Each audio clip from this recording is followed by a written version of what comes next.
मी साबुदाणे वडे बनवणार आहे आज. त्याच्यासाठी मी 2 बटाटे बॉईल करून घेते आधी. शेंगदाणे आता भाजून घेणार आहे साबुदाणे वडेमध्ये टाकायला. मिरच्या भाजून घेते थोड्या. तर हे बघा, हे साबुदाणे आहेत. पाव किलोला थोडे जास्त साबुदाणे भिजवलेले आहेत. आणि 2 बॉईल बटाटे, त्याचे छिलके काढून घेतले. लसूण, हिरवी मिरची आणि अद्रकचा ठेचा आहे. आणि हे शेंगदाण्याचं कूट. आता हे सगळं मिक्स करणार आहे मी.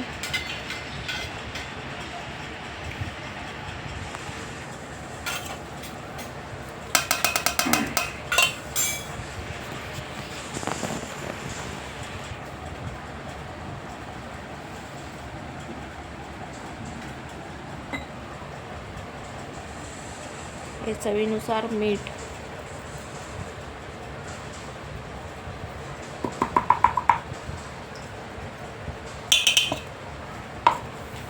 आणि बटाटे चुरून घेणार आहे आता असे. मग त्याचे गोल गोल असे चपटेसारखे गोळे करून आणि तेलमध्ये डीप फ्राय करणार आहे. हे असे सगळं मिक्स करून असे साबुदाणे वडे करून घेतले.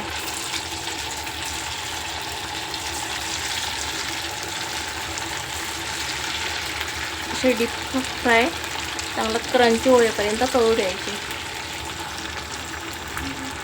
हे बघा, असे साबुदाणे वडे तयार आहेत. टोमॅटो सॉस बरोबर एकदम अप्रतिम लागतात, मस्त. आणि याच्यामध्ये मी अद्रक लसूण टाकलेला आहे. तुम्हाला जर उपवासासाठी करायचं असेल तर अद्रक लसूण स्किप करू शकतात तुम्ही. एकदम क्रंची आणि मस्त बनलेले आहेत हे बघा, खूप छान. तर या सगळेजण खायला. माझ्या चॅनलला लाईक, शेअर आणि सबस्क्राईबर करा. थँक्यू. मस्त क्रंची आणि खूप छान असे झालेले आहेत साबुदाणे वडे. टोमॅटो सॉस, नारळाच्या चटणीबरोबर पण खातात, पण सॉसबरोबर जास्त छान लागतं साबुदाणे वडे.